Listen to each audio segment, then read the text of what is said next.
Hoje a gente vai mergulhar direto numa análise exegética bem profunda da primeira epístola do apóstolo Paulo a Timóteo, cobrindo ali dos capítulos 1 ao 6.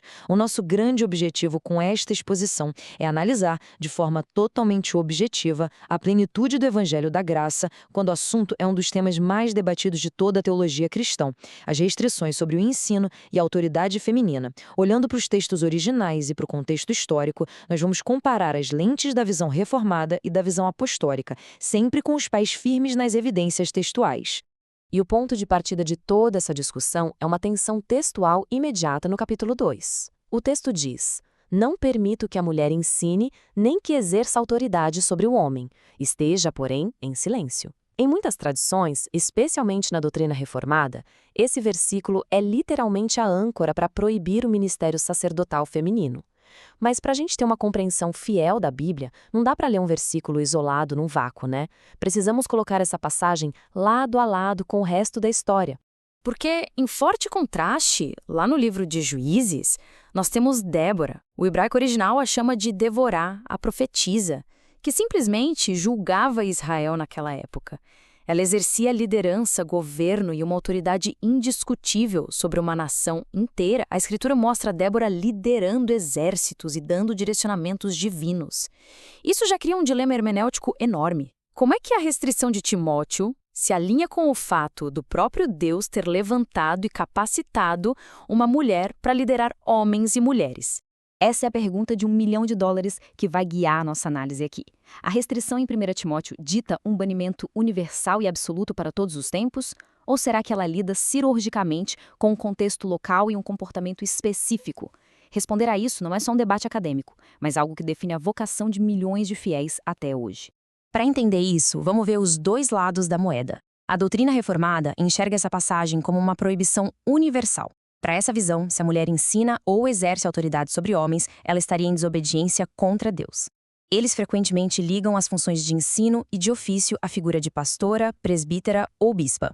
Em contrapartida, a doutrina apostólica lê isso como uma restrição puramente contextual.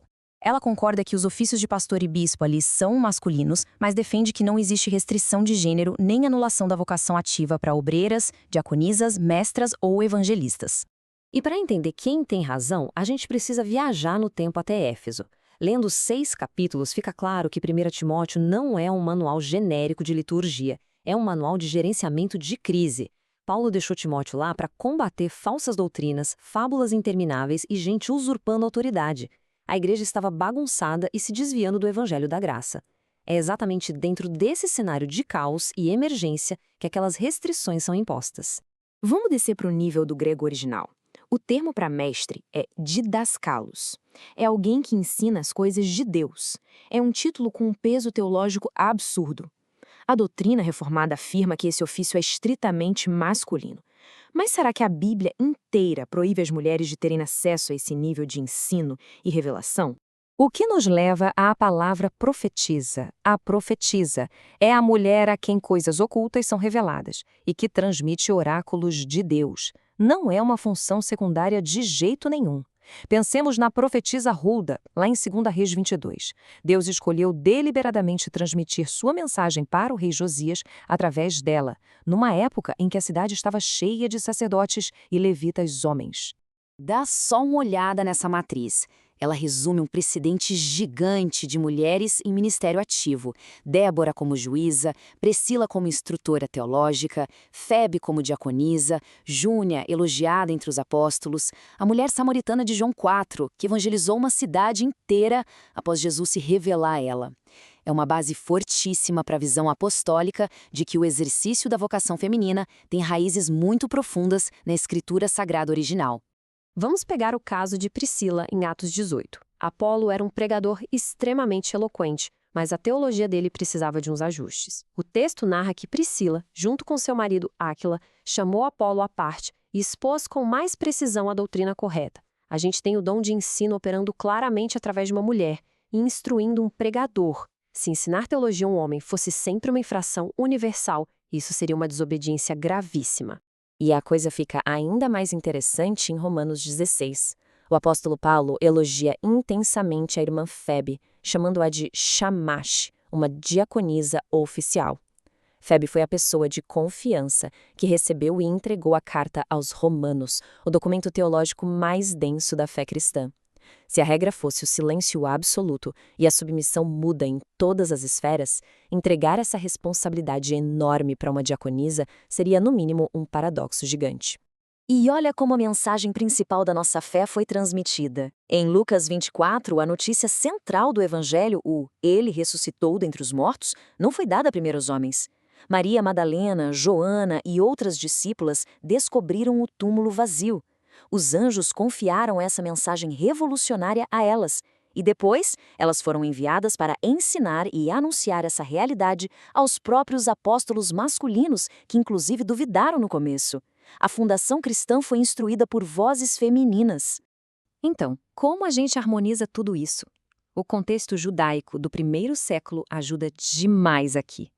Termos como ligar e desligar significavam proibir e permitir.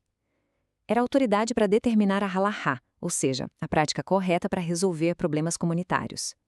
Quando Paulo impõe aquela restrição em Éfeso, tudo indica que ele estava ligando ou proibindo uma conduta para conter uma crise grave de usurpação de autoridade. Não criando uma lei para o mundo inteiro, mas estancando um sangramento local. E nós vemos esse estilo de gerenciamento do Paulo nas outras cartas também.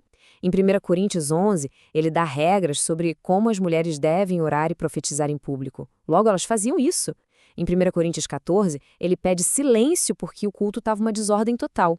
E voltando para 1 Timóteo, logo no capítulo 3, depois de restringir o ensino no capítulo 2, ele detalha os requisitos de caráter para mulheres diaconisas. Ele restringe o caos, mas estrutura e organiza quando a sã doutrina está presente. Essa visão ativa faz todo sentido com Provérbios 31, a Eshet Chayil, a famosa mulher de valor. A sabedoria bíblica nunca enxergou virtude na passividade reprimida. A mulher de Provérbios age com força, gestão, provisão e sabedoria instrucional. É por isso que muitos estudiosos a veem como uma alegoria da própria eclésia, a igreja.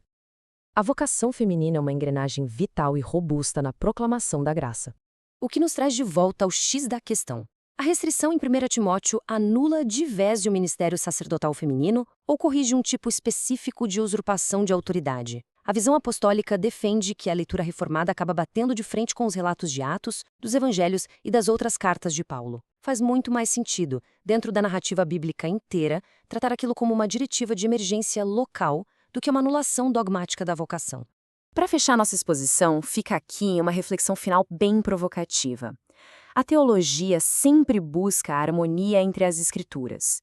Se a gente aceita a proibição em Éfeso como dogmática e absoluta contra a capacidade feminina de atuar no ministério vocacional, o que a gente faz com Débora julgando e liderando a nação, com Júnia sendo elogiada entre os apóstolos, com Priscila ensinando teologia a Apolo, e com as mulheres da Manhã da Ressurreição ensinando a mensagem central da fé aos próprios fundadores da igreja primitiva?